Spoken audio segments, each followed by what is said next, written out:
Hello. Welcome once again to the Dustin Box Podcast. I am Dustin Box.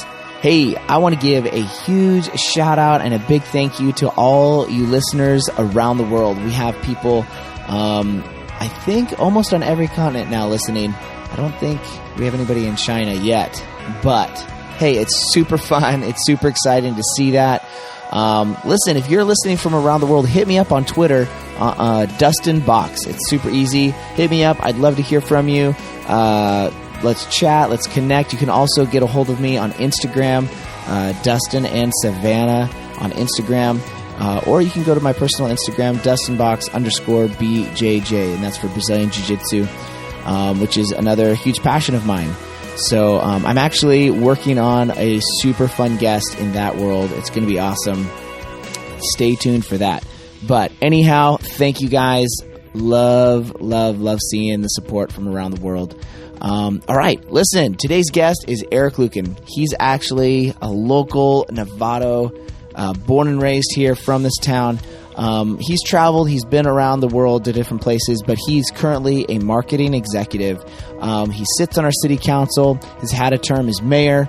It's super fascinating to hear his heart for people in this town to have an amazing life, to actually fighting for seeing the goodness of God actually manifested in simple, practical ways around town.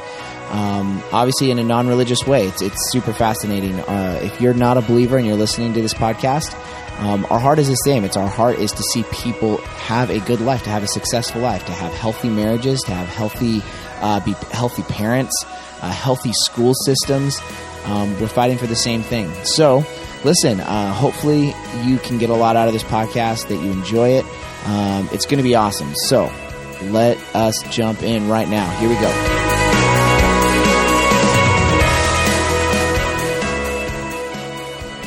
Okay, I'm here with Eric Lucan, who was a youth pastor and did a bunch of other ministry stuff, as well as now he's marketing executive. Would that be fair? Yeah. Okay. Yeah. Marketing executive, runs is on city council, has had a cycle through being mayor for Novato, and welcome. Oh, thank you, Dustin. Good to be here. Awesome. How long? Just real quick, just in case we have people that aren't from the area. How long have you been living in this area, Novato? Are you from Novato? I am from Novato. It's my hometown. Grew up here. My folks actually still live in Novato in the house I grew up in. Oh my gosh! And my wife and I, we live probably a couple hundred yards away from the high school that I graduated from. Oh my gosh! Okay, that just that concept is really foreign to me because I've moved a lot of my life. Is that weird for you to just born and raised here and you love it here? Obviously it's a great town. It's a great place to live. It's not, there's nothing wrong with Novato, but, you haven't ever gotten the itch to move somewhere else at all? I've been able to travel around quite a bit. Yeah. Certainly I am biased with regards to my love and passion for Novato, having grown up here and then being on the city council, serving 1 year as mayor. You definitely wear your Novato hat, and I wear it very proudly. But I went to grad school in Atlanta. I lived overseas in Africa for 6 months, through different work opportunities, traveled around to most major cities in the U.S. And some internationally. And when I look back at all the places I've been, I don't know there's any other place I'd want to live and in the future raise a family. That's really cool. So what do you do right now, job wise? Just kind of help me understand, because I know you work for Mike's Bikes. Yep. Which is is it local? Started local. Yep. Started local. Yeah, and they have a few different locations now. Yeah, so currently I wear a couple different hats. My main full-time job is with Mike's Bikes as their chief marketing officer. Mike's Bikes is a locally owned and operated bicycle retail store. We've got 12 locations around the Bay Area, headquartered here in Novato. We don't have a storefront in Novato, okay. But our original shop is in downtown San Rafael. Changed locations a couple times, but it was started back in 1964 and sort of the birthplace of some of the early mountain biking here in Marin. So a lot of great history, great local company to work for, and just a lot of fun. That's awesome. What does that actually job look like? Or what do you, when you say marketing exec, I'm just curious, what do? You sit at a desk and make phone calls? I mean, like, what is that? No. So I've got a team of about 10 people all together on the marketing team. We're broken up in a couple different areas, from community events and engagement, where we try to get out at every local cycling event that exists. Yeah. We've got our online team, which is about 4 or 5 people that are making online sales, dealing with all sorts of customer service issues, fulfilling orders through our website as more and more business goes online. Yeah. And then we've got some of the traditional marketing stuff, an in-house graphic designer where we're creating collateral and advertising pieces. Yeah. Right now marketing is a pretty broad spectrum of all the different touch points and all the different ways people like to be communicated with these days. So it encompasses quite a bit, from Google advertising, Facebook advertising, radio, TV, you name it, we're doing it. Yeah. And what, did you get a degree in that, or how did you get into the marketing world? Like, if you know what I mean, because obviously as an executive, like you said, you have a team of, a lot of people that you oversee in that different realms. Yep.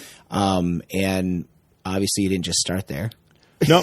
And you're a relatively young guy. Like, you're not like, you know what I mean? I don't know. Just like when you kind of use that language, just like, I'm curious, like what was your process, Like, yeah. So, my undergraduate degree is in ministerial studies. Okay. And then great. So that's like marketing. Yeah. And then I've got a graduate degree in business, although Okay. my business degree had a focus in international business, but it was an MBA. Okay. So it's more general in that terms. How I got started in marketing, when I was going through college, I was learning how to build websites and just do some very early online marketing, email marketing, that I just kind of started to do on my own, had a couple little clients here and there. And then when I was going to graduate school, one of my first part-time jobs was just as a marketing associate for a nonprofit in Atlanta, because I was going to graduate school there. Yeah. And then my first full-time job in the marketing world was for a fast food franchise out of Atlanta, Church's Chicken, Nice. billion-dollar business of fried chicken. my gosh. But I was a marketing manager for them while I was going to grad school. Oh, wow. So that was my first sort of full-time foray into marketing. And was that like specifically like online marketing, or was it just general, just everything? That was more a lot of creative work, the design of our menu boards and our drive-through windows, Oh, wow. and launching new products. Yeah. So that was kind of the start. And from there, when I moved back to Novato after I finished graduate school, I continued to do some consulting work for them. Yeah. And even when I was a youth pastor here in Novato for a number of years, I still had about 3 or 4 other clients that I was doing some marketing work for. Oh, wow. Okay. That's crazy. Yeah. So you got a business degree, a master MBA, just kind of got into that. So the business degree, I just curious, how connected was it to what you're doing now? Does that make sense? Because obviously, like, I understand going to college is totally important. Getting a degree in different fields, especially if it's directly tied to what you want to do, is very important. But I'm just curious in terms of like, if somebody's like, dude, I love marketing stuff, getting a business degree, is there a better option than that, or is that a pretty good general, just kind of like, hey, if you want to be in the business world, this is like a good overall, just kind of. An MBA is a good overall. For me, having an undergraduate degree in ministerial studies, totally. It definitely helped complement that. But real world experience too. I mean, you could have all the degrees in the world, but it's a blend of both. Having the right education sometimes helps get your foot in the door. Yeah. But you need the experience to back it up. Yeah, I feel like sometimes the degree, I feel like sometimes it's just like a filter people use. You know what I mean? Like, it's almost like, correct me if I'm wrong here, but it feels like more and more, depending on the field that you're in, like a degree is almost like a filter of like, hey, this person's responsible enough to like manage themselves through college. They can probably like do well in a job. I don't know if that makes sense. I think so. I think so. If maybe not having it, you get filtered out. Yeah. Having it helps the conversation continue. Yeah, exactly. It's kind of a slightly unfortunate way of doing that, I think, on some levels. There's definitely useless degrees out there. There's also some really useful We won't ones, name any of those in case anybody listening has one of those. Exactly. Yeah. No. Sweet. So what What was your transition? So when you moved back to Novato, you were in Atlanta, got your MBA, working for Church's Chicken, or helping. I know there's like a church plant over there. You're involved in a lot of stuff going over there. When you moved back here, you jumped into youth pastoring just because you got asked, is what I remember. Is that correct? Is that kind of... Well, so I was actually a youth pastor before I'd moved to Atlanta. I was a youth pastor here at New Life Church for a year. Yeah. At that time, I was pursuing my graduate degree. I was actually looking at doing a Master's of Divinity degree up at Simpson College up in Reading. And I took a couple classes there, started that degree program. It was probably going to take about 6 years for me to complete at the schedule that I was doing it. Oh, wow. And the first few classes I took were fairly redundant to some of the classes that I had taken in my undergraduate degree. And that's when I started to think about if I wanted to go the business route. Some of the things that I had seen working for a church as a minister in the nonprofit world, I felt that having that business background could be much more beneficial. And that's kind of what led me down that path. Then when I started looking at business schools, I started looking locally in the area because I wasn't necessarily planning to move out of the area. I had some friends that had moved to Atlanta about a year prior to start a church. So I thought, I'll look at that area too because I know some folks there. And I ended up getting into Georgia State University, and they offered me a full tuition waiver through a graduate assistantship program. Wow. So that pretty much sealed the deal as to why I was going to go there, because out-of-state tuition could be expensive. But it ended up being entirely free for 2 years. So packed my bags and moved. And actually, having been from Novato, and I was excited about the opportunity to go and live someplace entirely new for a couple of years. Yeah, that's awesome. So you move back, you kind of take care of all that. You come back here, you jump back into ministry here, and then after a few years, you were a youth pastor here for how many years? So I was. Let's see. I moved back to Novato in 2003. Okay. Is that right? Yeah. I'm sorry. I moved back in 2006. Okay. And I was on staff here at New Life until 2010. Okay. So good for solid 4 years. The first year of that, having just gotten the business degree, when I moved back, the finance manager, bookkeeper at the church at the time was moving out. So I took over that role for about a year and did some young adult stuff. And then there was the youth pastor position became open. Yeah. I started to help lead a search to identify who that youth pastor was going to be. We interviewed a handful of candidates. We had I feel like that's how it always goes at church. We had some youth pastors come and speak to the youth group. In the meantime, I was kind of lending a hand, and somehow I got picked. Yeah, exactly. Yeah. You're interviewing people, and then all right, I'll do it. Yeah, That's awesome. What was your transition? Okay, so you were youth pastoring for a couple of years then, and then obviously there's awesome. Some of my leaders now, because I'm the youth pastor here, some of my leaders now were like, remember you as their youth pastor or connected loosely. You know what I mean? All lies. It's all lies. Don't believe anything they say about me. No, but they talk. I mean, it was amazing. God was doing amazing stuff, and just some really cool testimonies and stories through that. What was your transition out of youth pastoring back into full-time business, the business world, if that makes sense? Because I know you said you're maintaining some marketing clients kind of through that time, part-time kind of side projects and stuff that you're working on. What was that transition for you? Yeah. Does that make sense? It does. Yeah. And actually the transition was more related to my involvement in the community, and what ultimately led to me running for the Novato City Council was really more the primary focus there that led to the transition. Okay. I had always been really involved in the community here in Novato. Used to coach sports. I was a soccer coach, a volleyball coach. Cool. Volunteered on different boards in a variety of capacities, and I always felt a greater call to the community as a whole. I think we all do as ministers. So I started to get more and more involved with the community, and while I was a youth pastor here, I was also a commissioner for the Parks and Recreation Commission, which was a monthly commission. It was advisory to the city council, appointed by the city council. And around 2008, 2009, the economy took a pretty big nosedive. Yeah. And the first thing that cities were faced with and grappled with is how are they going to balance their budget? Yeah. And most of them started with Parks and Recreation and making some pretty significant cuts. They needed to maintain the essential services, police, maintenance of roads. So Parks and Recreation was on the chopping block. So through that process, I found myself going to more and more council meetings as a Parks and Recreation commissioner, advocating for our community, advocating for parks for And this is not, this is a volunteer? This is a volunteer Position. So were you still doing ministry at the time? Were you still youth pastor? Yes. Or was this, okay, so this was kind of... This was, I was a Parks and Recreation commissioner from 2007 through 2011. Okay. So around that time, I got more and more involved in the community. And actually, I ran for the Novato City Council in 2009 while I was still a youth pastor here. Oh, wow. And I came within 300 votes of making it. It was a tough loss. Wow.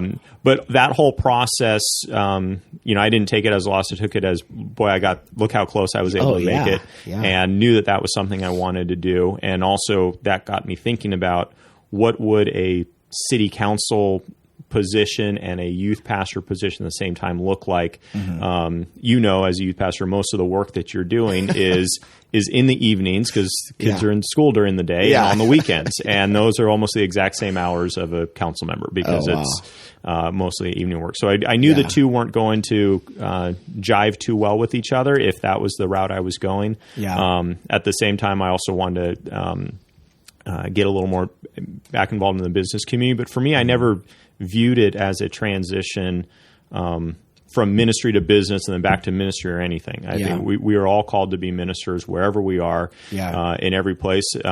Some individuals, work full-time at a church, and other ministers work full-time in business in their community. We're all called to minister to those around us. Yeah, it doesn't matter where your paycheck is coming from. Because I think a lot of people sometimes hyper-spiritualize the business work of working at a church, if that makes sense.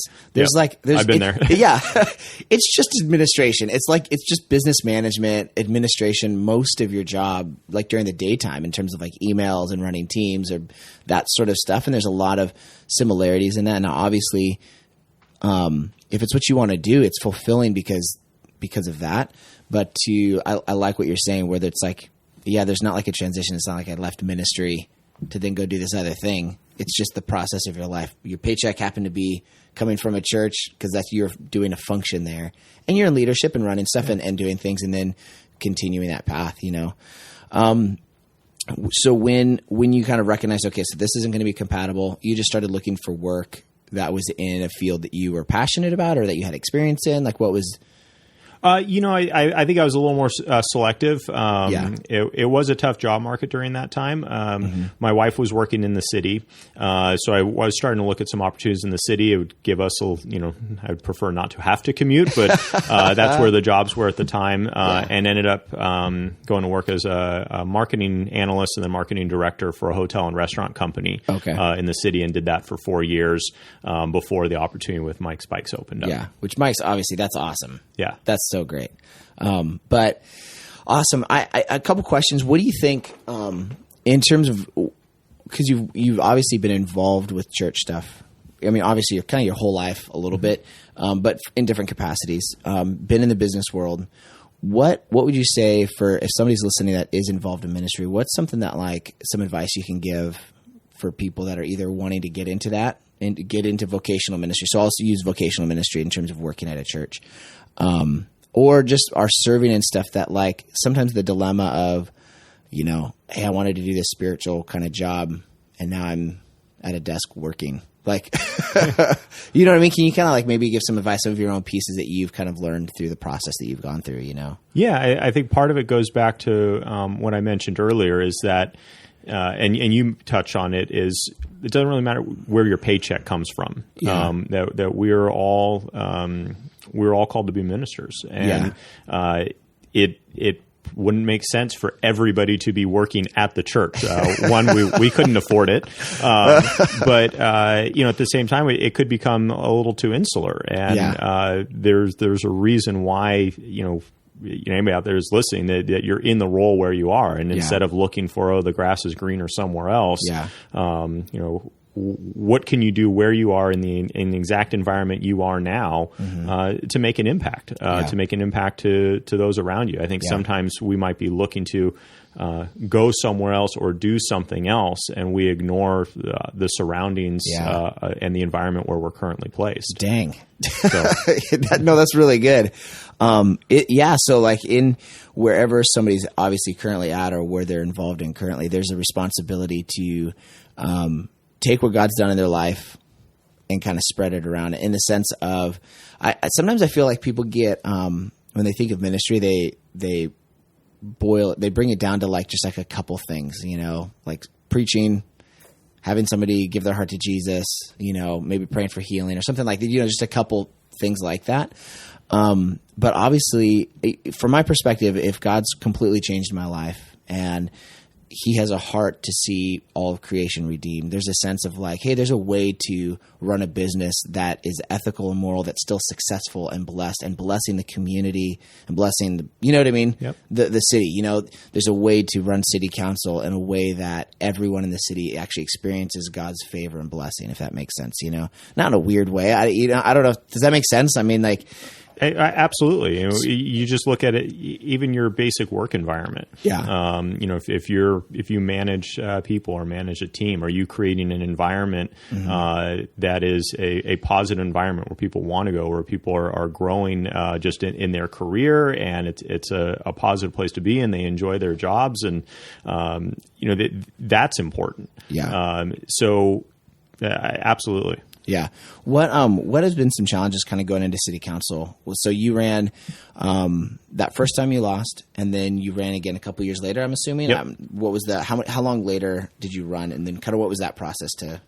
Yeah. So the first time I ran was in 2009. I was kind of unknown. I was 28 years old at the time. Oh, wow. I also got married right in the middle of the campaign. Nice. But it was a great experience having grown up in Novato. I know a lot of people in the community, got a lot of support, but did it really on a shoestring budget. I think my campaign budget was about $7,000. And at that time, the other candidates were about $45,000 to $50,000. Wow. So the fact that I came as close as I did, didn't discourage me. It encouraged me that I was on the right path. So we have city council elections every 2 years. Okay. They're 4-year terms, but they're staggered. So you have an election every 2 years. Cool. So after 2009 and the result, I determined I'm going to go at it again in 2011. I learned a lot during that first process, and made the connections that I needed to make to have a better shot at it the next time around. And was successful then. That's awesome. And you've been able to serve since then, 2011. 2011. Yeah. And obviously I remember the last time you were up for re-election. It's a little bit ago. As part of that, jumped in, helped as much as I could, that was exciting. You obviously got reelected. As you stepped into city council, coming from your background and your heart, obviously for the city, for the community, people, knowing people, what was that kind of stepping in as a young guy into city council? Because I know this community has been here for a long time. There is a sense of like, hey, Novato's has a lot of history, and I would assume probably the average age of city council is probably not your age when you stepped in. Was that a bit of a struggle for you to kind of step into that environment, or? So a couple things. No, actually, I didn't experience that at all. Which I going into it, I thought that I might. Yeah. And actually, I was really warmly welcomed by the current council members, who really embraced me as coming in with some ideas to represent some of the younger families, but also all of Novato. And there never was this he's the young guy, or he's the junior council member on the block. Totally. I was welcomed as a peer from day one. That's awesome. And that's really a compliment to the current council that we had at the time. Yeah. And making that transition, it's interesting the similarities there are between serving on a local city council and also serving as a minister at a church. When you I didn't think about the similarities, but One, you're in the public eye, whether as a minister, you're in the public eye of the church or the church congregation versus the city as a whole. The jobs are 24/7. You can get a phone call at any time. You're always on. It is not a 9 to 5, clock in, clock out type of thing. Yeah. It's something that you typically, you get very passionate individuals, both in the role and also in the group that you serve. And it was interesting to see the similarities between the two, just on a slightly different scale. Yeah, that's crazy. Now, it typically people in city council, they also are working as well, and so that's just kind of on the side or part time. I don't know how they view the city council positions in terms of that context. So retired and then also serving on city council. Absolutely. In Novato, Marin, most smaller city councils, they are volunteer positions, or they pay a very small stipend. A couple $100 a month. Yeah. And they're designed for all of the meetings are typically in the evening. That's when the council meetings are. That's when the boards and commission meetings are. Totally. So most council members do have full-time jobs or are retired, partially retired, but that sort of 9 to 5 window for a council member is typically kept for that. Yeah. Now, when you guys are like attacking a certain subject, or there's an issue that comes up, that sort of model, does it seem to slow things down, or does it seem that it works well? You know what I mean? Because I think it's interesting that you're describing this, because that sort of argument is actually, a lot of churches face that in a really similar way, where it's like most of their volunteers or staff are part-time or stipend or just volunteer, and you have maybe one person that's full-time or two people that are full-time. So it's kind of a similar kind of, you can kind of feel that like, oh man, if I could just do this full time, if I could just do this during the daytime, this was my day job, I could get this done way quicker. Is there sometimes it feels like that, or is it actually no, like it works well? Like, sometimes it feels like that, but I'm glad that it's not full time. Yeah. There is enough to do and enough meetings to go to and enough things to do that it very well could be full time. Right. And that's what it sounds if like. I didn't have a full time job, I can easily dedicate 40, 50 hours a week just to being a local council member. Yeah. But that's not how it is set up. Yeah. Our role and how I view my role in the city council is at a policy level. Cool. We are to take a step back. We hire a full-time city manager who would be the equivalent of the CEO of the city. They are, and they manage department heads for public work, community development, the police chief. We've got 200 full-time employees. We've got a city manager that oversees that, and the city council provides direction to the city manager, who then manages the entire organization. Okay. So if I'm working as a council member more than a certain number of hours a week, I'm probably starting to overstep my boundaries and get too far into the weeds instead of take a high level view of how we're supposed to do things. That's actually kind of a cool way of viewing it. It's almost it would almost sort of be like a board of directors in a sense for a city.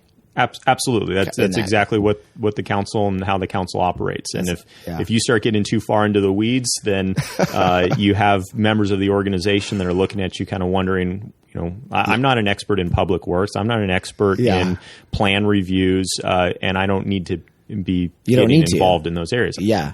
That's awesome. What I'm curious. I think some people that maybe haven't been involved in local elections or like that sort of process that you have been.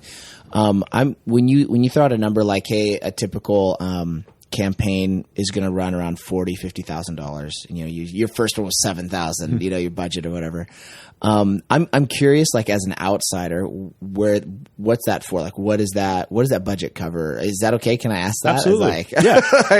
I'm curious because, like, obviously, like when you hear like presidential campaigns or Senate members or like that kind of stuff, you understand. Oh, they're flying around the country. They've got to like do all this. That's a lot of there's a lot of overhead and stuff and pay for advertising, I guess, and stuff. But like, so on the local level, community level, like, what does that kind of look like? How do you even gauge that, I guess, Yeah. you know? In Novato, our elections typically, run about the $20,000 range. Yeah.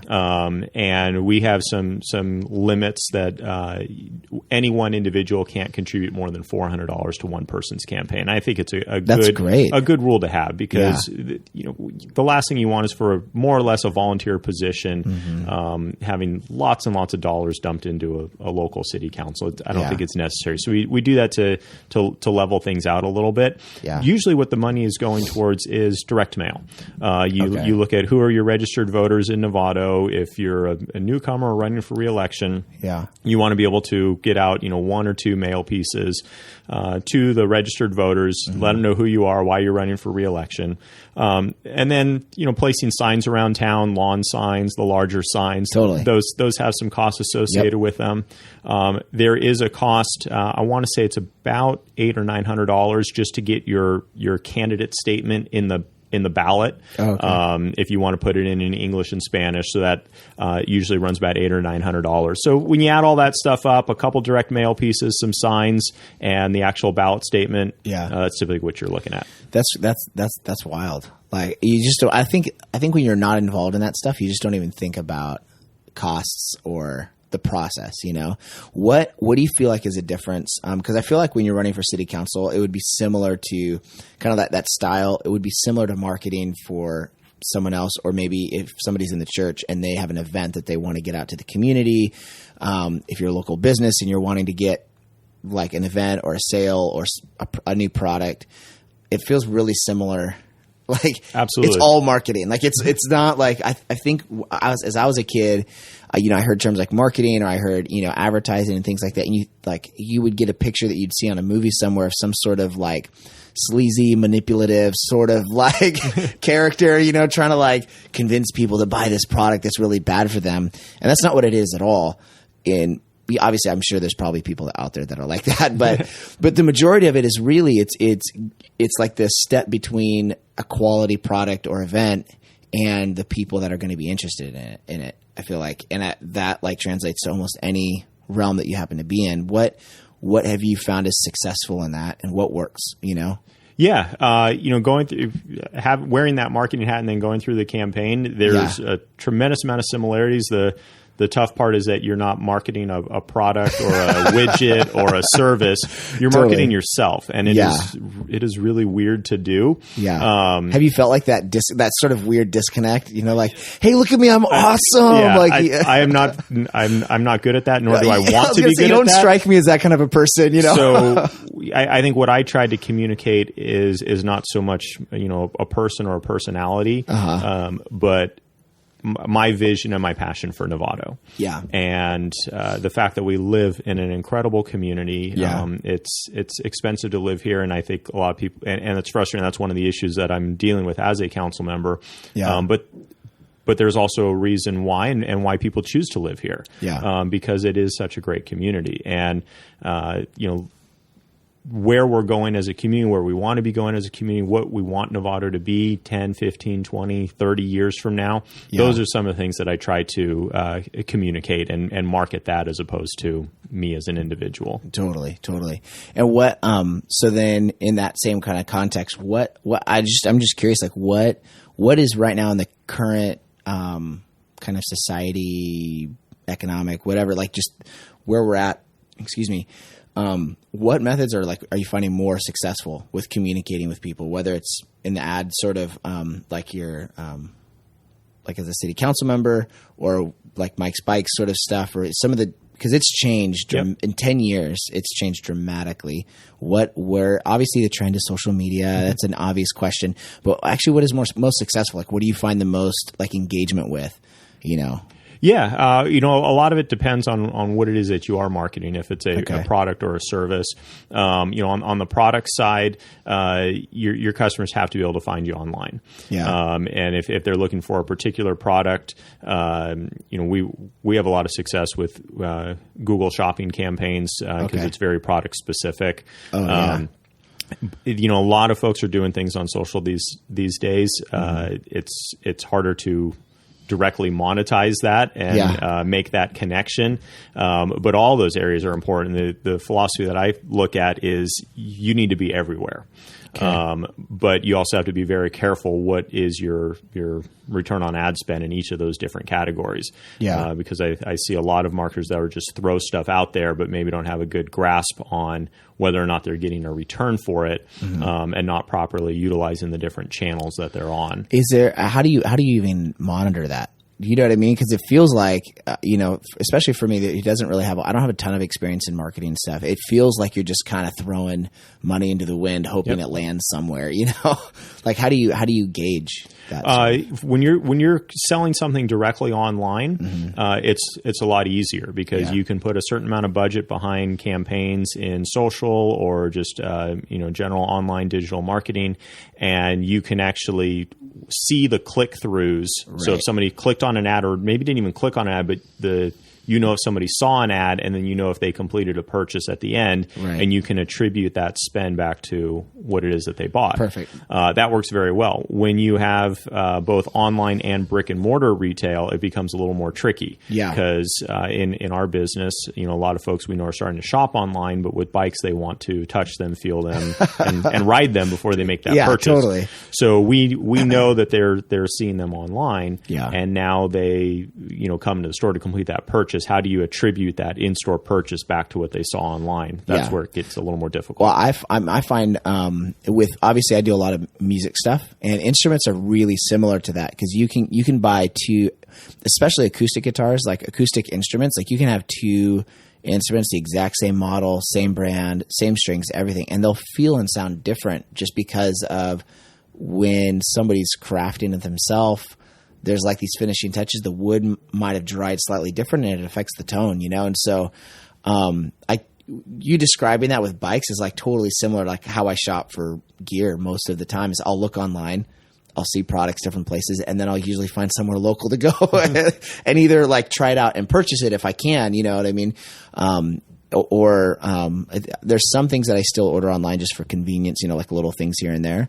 But yeah, typically instruments and stuff like that, you want to go play it and feel it. And so I could see that struggle, because it's like there's not always a direct. So it's almost like making sure people know where you're at. Like, hey, we have a brick and mortar store here. This is going to be awesome. Come in, and that, how do you gauge that? Because that feels like almost like a church too, because it's more of like now, a certain product might be like a conference or an event, like that sort of thing, but just the typical, like, hey, we're here to engage with the community.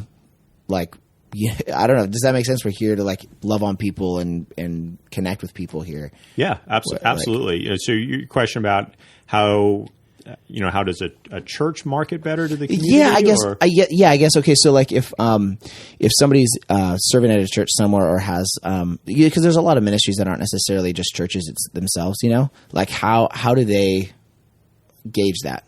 You know what I mean? If they're like, hey, like we want to reach more people, we want to connect with more people in our community, where do they start? Like, what do you look at initially? Like if you were like having a consultation with someone, I guess, Yeah. If it's just a general, actually, rephrase the question. I want to make sure I understand the question. Okay, I don't know if I. Let's say you have a youth pastor or a pastor somewhere, small church in a community, or maybe they're moving into a community, and they're like, "Hey, we want to engage with the community more. We want to make sure people know that we're here, and we want to love on people." And obviously, like one method is to just go and knock on every door and do that, but that's always not necessarily the most effective and not necessarily reaching the right people. Yep. So where do they start, if that makes sense? Perfect. So, I'll kind of view it as, let's say you were doing a church plant somewhere, where would you even start? Yeah. I think it's outside the church. Yeah. It is, get into the community, get immersed into the community, and don't get immersed into the community for the sake of getting people in your doors on Sunday. Yeah. Get immersed into the community because you feel a call and a passion for the community. Yeah. And build real connections, real relationships, not, I'm here to tell you 5 minutes about myself, and my whole goal is to get you to come to me, and as opposed to the other way around. I think that's really what is what you're going to see work. Yeah. And it's real and it's genuine, and it's it's hard because I think in the church world, we, as much as everybody says, we don't care about numbers, we absolutely look at them for whatever reason. That is the de facto measurement of the strength of a church. Well, how big is your Sunday attendance? How many people came to your event? But that's really not, we weren't called to go out and boost church attendance. Thank you for saying that. So, it's a dilemma, and it's hard. I know, because I've been there, and I've been there when you have a youth gathering on a Wednesday night, and it's barely anybody's in the room, and you're questioning your life and your everything. And then when you have a full packed house, you feel on top of the world, and you're thriving and you're doing well. But going back to your original question, I think it's getting out to the community and building those true, real relationships. Because that's ultimately what the goal and the mission is to impact lives, to be able to encourage people where you're at, not necessarily have them be an attendee. That's interesting. The way you're describing this now, obviously, everything you just said, I wholeheartedly agree with, and it's an interesting concept, because I think most people would hear that and they would say, oh yeah, of course, that's what I'm doing it. But then when it breaks down to the everyday sort of function or the way they're going about stuff, sometimes it gets lost, if that makes sense a little bit. The way that you're describing this, it sounds really similar to just the concept of where Jesus talks about, hey, you guys are salt and light. In other words, you're supposed to be in the community, spread out, connecting with people. Salt enhances flavor. It preserves it. There's a lot of purposes there, but it's interesting when you talk about it that way, where, hey, I'm in the community. I'm here planting a church because I actually care about this community. I'm not here because I thought this would be a successful place for me to plant a church and have a huge church. It's an interesting, and people feel that. People know, they can tell the difference between the two of those. I think that even with on the business side, on the marketing side, it's the same exact way. We've all been contacted by a multi-level marketing friend. You know what I mean? And I'm not necessarily completely against multi-level marketing in this, I'm not a complete anti whatever. That's a whole other podcast. A whole other podcast. My gosh. Oh man. However, it is interesting though, when people have reached out to me and I'm like, man, and it always starts with, hey, how you doing? It's good to talk to you. How's life? And it's this friendly thing. You're like, oh man, yeah, it's really good to connect with you. I haven't talked to you for a while. Hey, I have this party that's going on. And you're like, oh, that's why you called me.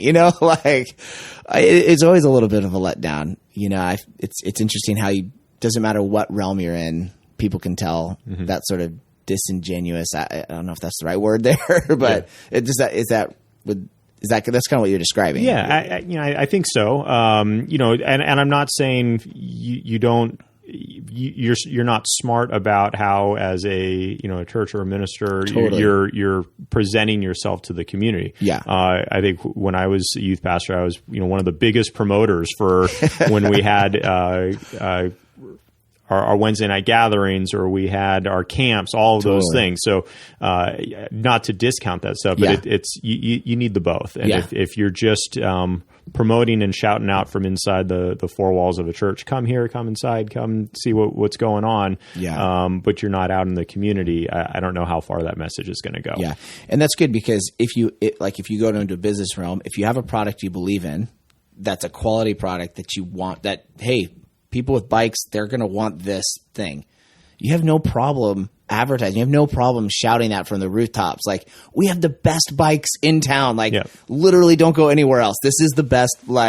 So it's, it's the same way for any advertising, for whatever you're doing. So it's not, the advertising isn't the problem, but I like what you're saying. It's no, you still need to be invested in the community and connected and stuff, And passionate about your product. Yeah. Exactly. Passionate about your product, which obviously I am, I have a question about, this might seem like a strange question, but as a believer, stepping into city council, stepping into a marketing position, executive marketing position, and in that sort of realm, I'm curious. One, have you had to come up against that wall of an ethical dilemma where either without, obviously I don't want it to be weird. It doesn't even have to be like where a boss asks you to do something, but just like internally, like, hey, like how do I live out who I am, what God's done in my life, what, you know what I mean? Ethics and morals sort of thing in this environment. You know? It honestly hasn't come up. Not an issue that I've had to grapple with. I know who I am, and I have certain sets of values, and going into a city council role or political role, the decisions that we're involved with are local land use decisions and budgeting issues. We're not looking at some of those I guess issues there. So no, it has not come up. Yeah. Has it on like, even I'm not even thinking in terms of like abortion or gun control or like that sort of like big like federal or national discussions. I'm thinking more just even in terms of like you're not this kind of a person. Like every conversation I've ever had with you, you seem so strong and powerful in like your perspective on in terms of ethics and how you govern yourself, if that makes sense.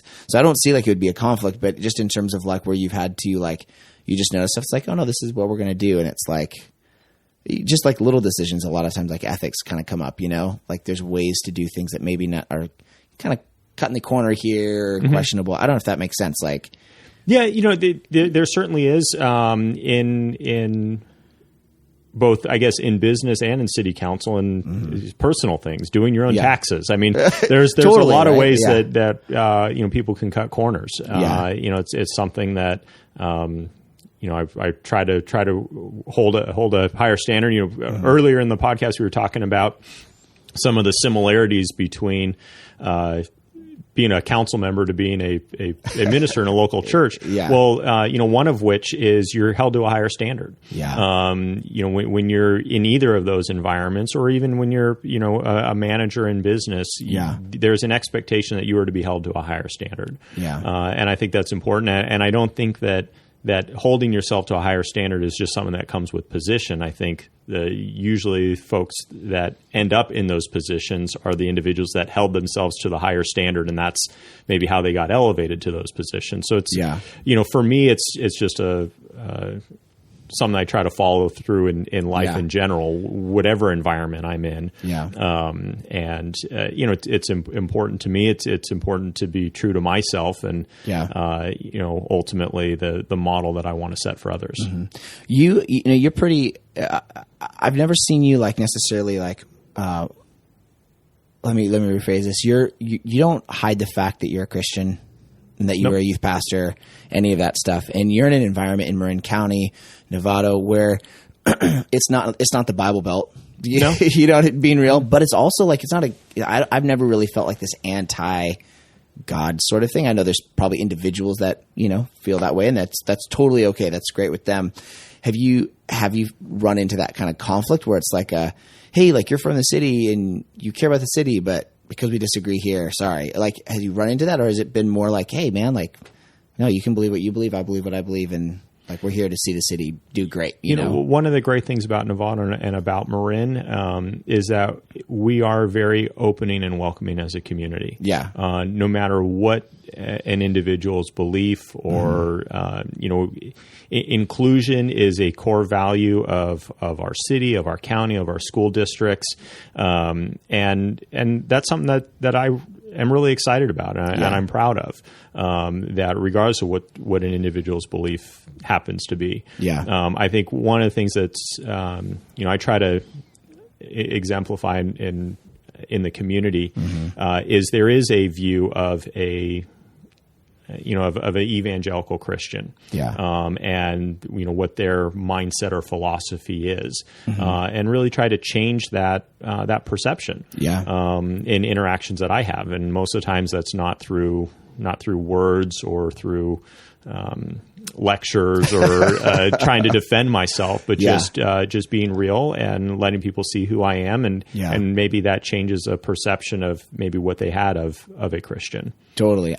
It's interesting. I was having a conversation with some high schoolers yesterday, and just kind of talking through the perspective of like honor and agreement are not the same thing. Like I can fully honor you. I can be honorable in my interactions with you and not necessarily have to agree with everything that you agree about. Like they're not the same. And of course they're like trying to figure out how that actually works in real life. But like, kind of like you're saying, like you don't have to be, just because we don't agree on something doesn't mean I can't welcome you, love on you, include you. Like there's not like a division there, if that makes sense. Is that have you, obviously you walked that out yourself, but I'm just curious, like, have you come up against that question that somebody's like, hey, are you going to? Oh yeah. I mean, we disagree with people all the time. I disagree with members, colleagues on the city council. I disagree with our staff sometimes. I have disagreements at work. I have disagreements with my wife. We all have disagreements. But that's not going to define relationships. See, thank you. That's really well. Like the disagreements are not going to define our relationships. That's really good. Yeah. I don't know what to add to that. I'm like, I want you just to say that again. No, like in my mind, you know, just because. Well, I think hearing it from your perspective, you know, like the world that you're in, you know, like that's awesome. I think if anything, the opposite is even more true. If it's not the disagreements that are going to define us, but the agreements. Where do we find common ground? Where do we come together? Where can we connect? Where can we agree? Let's celebrate those. Yeah. I think we're quick to navigate to the disagreements. Yeah. I think sometimes people will confuse personal convictions or personal like choices in terms of how you live life, and what's necessary to actually have friends and be in community and connect with people. If that makes sense, like we don't have to agree on the same sort of movies. We don't have to even agree on the same places of worship to go and have a drink together or get lunch or whatever, you know, whatever it happens to be. Does that absolutely? It's like that's huge. Awesome. Obviously I know we're kind of hitting time for you and want to be respectful of that. Just to wrap up, what would be some advice for a young person that hears you, obviously like you, it's such a fun story where you grew up in an environment where you're obviously passionate about ministry and that's kind of how you started. Mm-hmm. And then, you know, as you just kind of continue to live life, like, it's not that you ever really changed courses. I love how you described that, where it's not like you did this and now I'm doing this thing over here. It's like more of just your personal journey of where God's taking you because of, you know, your love for the community. It's kind of brought you to this place where you're at right now. If someone's like in that process, 18, 19, 16, 17, somewhere in there, they're hearing this, what would you tell them to like, hey, if you can be successful, obviously, not being cheesy or anything, but how are they supposed to pursue that? You know what I mean? Like what advice can you give someone to make those choices where they're at? Yeah. Well, I think for me, it's interesting because, you know, a lot of different roles that I've filled was never something I necessarily pursued. Yeah. You know, whether it be a youth minister or a council member or any of those things, you know, I feel very fortunate about my upbringing. And, you know, my mom and dad instilled in me a value just to care for those around. You know, really my passion always been for people. Yeah. And doing what I can to, you know, make sacrifices for others and, not something to kind of toot my own horn, but something that I really enjoy doing. Yeah. I get, you know, there's a certain level of satisfaction out of that, and that kind of translates into, you know, whether serving people in a church community, serving people in the city community. Yeah. So for, you know, anybody that's, you know, has similar desires, you know, look for ways today as you listen to this. Look for a way today that you can just go out of your way to maybe make an impact in somebody else's life. Yeah. It could be as simple as giving somebody a smile while you're waiting in line at the coffee shop, or striking up a conversation, or you know, giving somebody hope or encouragement in their day-to-day life. Yeah. And having that be a normal part of your day. Yeah. To kind of go outside of yourself, take a break from all the things you have to do, all the things that you have to get done, all the things you have to check off your list or study or any of those things. Yeah. And kind of lift up your head a little bit and look around your surroundings, look at where you are, and how can you make that day, that opportunity, that interaction, that conversation the most impactful you can. Yeah. And also, if you're 18 or 19, make sure you register to vote and vote. Yes, because it's true. It's key. It's important. We need our young people to be involved and engaged. I was really encouraged. Just yesterday with a lot of the students in all over the country that were taking a stand in their local schools in light of some of the shootings that we've had. Yeah. And it's important for young people to let their voices be heard. Yeah. A lot of times there's like a big drop off for voters, right? Like coming into 18, 19, 20, 21. And so getting in and registering, letting your voice be heard. If you're going to complain about something, get involved and actually do something about it. Please.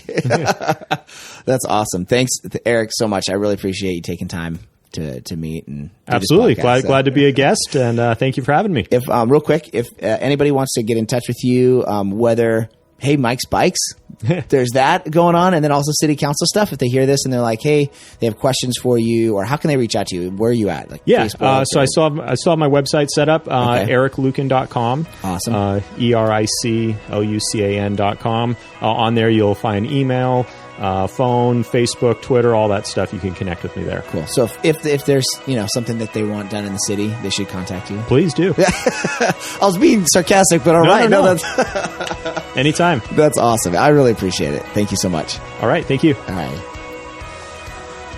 All right. Thank you, Eric, so much for being on the podcast. Really appreciate it. Really appreciate your time and just hearing your heart for this town and for what you're doing here. Awesome. Hey, make sure check him out online. Also, don't forget, my wife's blog is amazing. I know I plug this every episode, but I'm not exaggerating. I'm so impressed with what she's doing. It's awesome. So go follow her. It's DustinandSavannah.com. Scroll down the page. You'll see her blog right there. You'll also find the homepage for this podcast as well. So subscribe to the RSS feed or subscribe on iTunes, however you like to listen. And we're working on getting it on Stitcher, I think is the correct Android platform. No worries. We'll get it out there for you guys. But it's on YouTube. It's on other spots as well. So Spotify, I think, as well. All right. Thank you for listening. And I will see you guys next time.